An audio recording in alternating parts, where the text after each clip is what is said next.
High school परीक्षा दिसंबर 2025 कक्षा 10वीं की हम बात कर रहे हैं।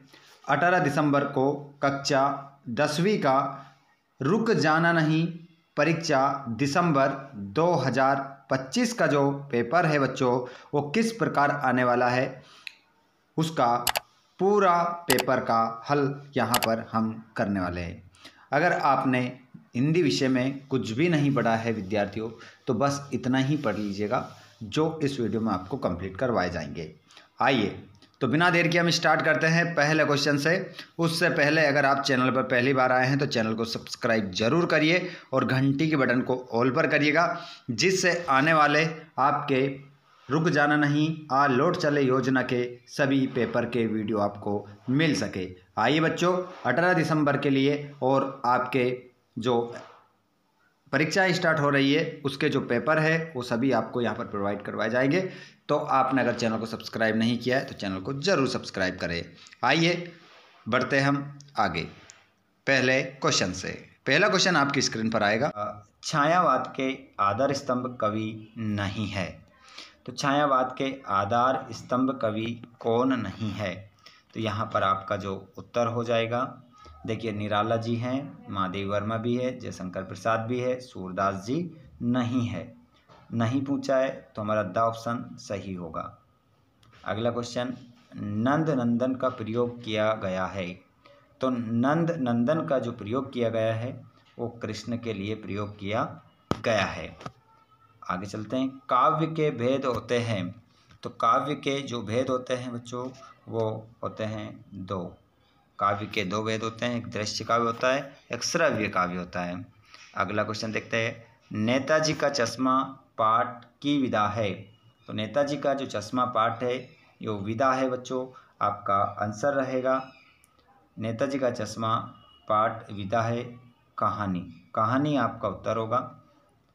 जिन मूल शब्दों से मिलकर समास बना है उसमें से पहले पद को कहते हैं। तो उस पहले पद को हम कहते हैं माफ कीजिएगा, पूर्व पद कहते हैं। उसे क्या कहते हैं? पूर्व पद। और बाद वाले पद को उत्तर पद कहते हैं, है ना। तो यहाँ पर आंसर पूर्व पद होगा। माँ ने भोलानाथ के घाव पर लगाया तो पिसी हुई हल्दी। पिसी हुई हल्दी आपका करेक्ट आंसर होगा। कोई दवाई मरहम मत बोल देना, लगा देना, तुलसी का रस मत बोलना, आपका केवल आंसर होगा पिसी हुई हल्दी। चलिए प्रश्न नंबर आपका रहा दूसरा, रिक्त स्थानों की पूर्ति कीजिए। तो रिक्त स्थानों की पूर्ति करते हैं। सूरदास जी मुख्यतः रस के कवि हैं। सूरदास जी मुख्यतः जो रस के कवि हैं उस रस का नाम है वात्सल्य रस। वात्सल्य रस के कवि माने जाते हैं सूरदास जी। अगला क्वेश्चन, गोपियों ने मधुकर संबोधन के लिए दिया है। ये मधुकर है, मधुकर संबोधन के लिए दिया है, तो इसका आंसर हो जाएगा आपका उद्धव। उद्धव कहा है, उद्धव को कहा है मधुकर। वीर रस का स्थायी भाव है। वीर रस का स्थायी भाव क्या हो जाएगा? तो इसका आंसर उत्साह आपका करेक्ट होगा। चौपाई के प्रत्येक चरण में मात्राएं होती है। तो चौपाई के प्रत्येक चरण में जो मात्राएं होती है वो होती है 16-16। प्रतिमा बनाने वाले का नाम था। तो प्रतिमा बनाने वाले का नाम जो था वो मोतीलाल था। कभी कभी हमसे कुश्ती भी लड़ते थे। तो आंसर हो जाएगा बाबूजी। आंसर क्या होगा? इस खालिस्तान में आपके लिखेंगे बाबूजी। बाबूजी लिखेंगे आप देखकर, ठीक है, सही साथ लिखिएगा। आइए चलते हैं हम जोड़ी की तरफ। जोड़ी हमारी ये रही। आत्मकथ्य को आप किससे मिलाएंगे? तो आत्मकथ्य पाठ को आप मिला देंगे जयशंकर प्रसाद से, ठीक है। जयशंकर प्रसाद आपका राइट आंसर होगा यहाँ। और रस काव्य की क्या होता है? तो इसको मिला देंगे आप आत्मा से, आत्मा। और अगला क्वेश्चन है, एक कहानी ये भी मन्नू भंडारी। नेताजी का चश्मा, तो इसको माफ कीजिएगा, ये जयशंकर प्रसाद से मिलाना था, हमने स्वयं प्रकाश से मिला दिया, इसको हटाता हूँ, ठीक है। जूम करते हैं ताकि जोड़ी हमारे सही से मिल सके। चलिए यहाँ पर हम वेस्ट कर सकते हैं। आत्मकथ्य हमारा जयशंकर प्रसाद, रस काव्य की आत्मा है। एक कहानी ये भी मन्नू भंडारी, नेताजी का चश्मा स्वयं प्रकाश, रामचरितमानस महाकाव्य है, माता का आंचल ये पाठ जो लिखा है उपन्यास है, और शिवभोजन साय ने लिखा है। इस प्रकार हमारी जोड़ी मिल जाएगी। प्यारे बच्चों, आप जहाँ से भी इस वीडियो को देख रहे हैं कमेंट बॉक्स में ज़रूर बताएं कि आप इस वीडियो को कहाँ से देख रहे हैं। सभी कमेंट बॉक्स में बताएं। जितने भी हमारे स्टूडेंट्स इस क्लास में जुड़े हुए हैं आप जल्दी से सभी बता दीजिए आप इस क्लास को कहाँ से अटेंड कर रहे हैं। सत्य की बात करेंगे प्रश्न नंबर 4 में। गोपियाँ कृष्ण द्वारा चुराए गए अपने मन को वापस मांग रही है। तो गोपियाँ कृष्ण द्वारा चुराए गए अपने मन को वापस मांग रही है, तो यहाँ पर आपका आंसर बिल्कुल क्या लगा देंगे आप, सत्य लगा देंगे। इसका आंसर आप सत्य लगाएंगे। वीर व्यक्ति अपनी प्रशंसा स्वयं करते हैं, असत्य। असत्य होगा, नहीं करते हैं। अगला क्वेश्चन है, रस के 7 अंग होते हैं, तो इसका आंसर भी आपका क्या होगा, असत्य होगा। असत्य आप इसका उत्तर लगाएंगे। उपकार मानने वाला कृतज्ञ कहलाता है। उपकार को मानने वाला बिल्कुल कृतज्ञ कहलाता है, इसका आंसर आपका सत्य हो जाएगा। जो नहीं मानता है वो कृतज्ञ कहलाता है। नेताजी की मूर्ति संगमरमर की थी, सत्य सही हो जाएगा, सत्य। तारकेश्वर ही भोलानाथ थे, सत्य। इसका आंसर भी क्या होगा, सत्य हो जाएगा। चलो हम चलते हैं आगे। एक शब्द एक वाक्य में उत्तर देना है, तो इसका पूरा सॉल्यूशन भी आपको मैं करवाने वाला हूँ। चलिए देखिए, यहाँ पर एक शब्द एक वाक्य में उत्तर देना है। गोपियों ने भ्रमर के बहाने किस पर व्यंग बाण छोड़े। तो गोपियों ने भ्रमर के बहाने किस पर व्यंग छोड़े, तो यहाँ पर आपका आंसर हो जाएगा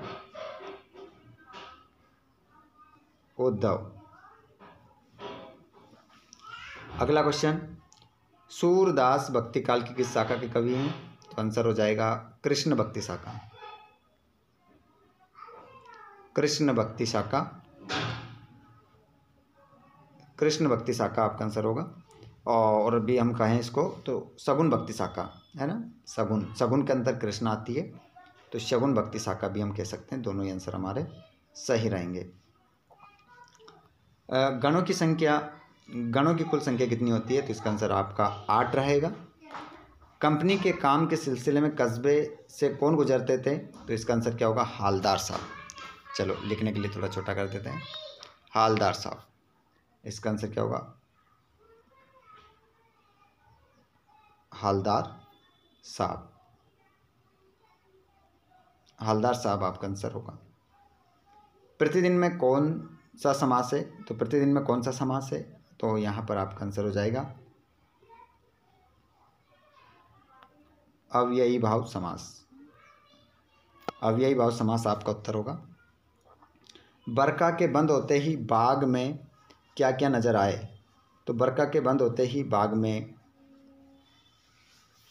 बरखा मतलब वर्षा के बंद होते ही बाग में क्या क्या नजर आए। ये क्वेश्चन भी आपका जो है माता कंचल पाठ से ही है, तो यहाँ पर हम लिख सकते हैं बरखा के बंद होते ही बाग में बहुत सारे, है ना, लिख सकते हैं बहुत सारे बिच्छू, बहुत सारे बिच्छू नज़र आए। उसके बाद में यहाँ पर देखिए प्रगतिवाद की विशेषता मैंने डाल रखा है क्वेश्चन, और नई कविता की विशेषता मैंने डाल रखा है। सूरदास की 2 रचनाओं के नाम, काव्यगत विशेषताएं लिखिए, मैंने डाल रखा है। क्वेश्चन ये भी डाल रखा है। ये क्वेश्चन हमने डाल रखे हैं प्ले लिस्ट में, आप जाकर चेक कर सकते हैं, जिसके माध्यम से आप अपनी तैयारी को बेटर कर सकते हैं। फ्रेंड्स आप ध्यान रखिएगा इन क्वेश्चनों का। महाकाव्य खंड का मंत्र मैंने डाल रखा है, रस के अंगों के नाम डाल रखा है। आप चलिए आगे भी देख सकते हैं, नाटक एकांकी मंत्र, कहानी उपन्यास मंत्र। एक भी क्वेश्चन ऐसा नहीं है हमारे द्वारा चैनल की जो प्ले लिस्ट है उसके लिंक मैं आपको डिस्क्रिप्शन में दे दूँगा, उसके माध्यम से आप इन सभी क्वेश्चनों को लगा सकते हैं। मैं कल भोपाल जाऊँगा, प्रश्नवाचक बनाना है, तो इसको हम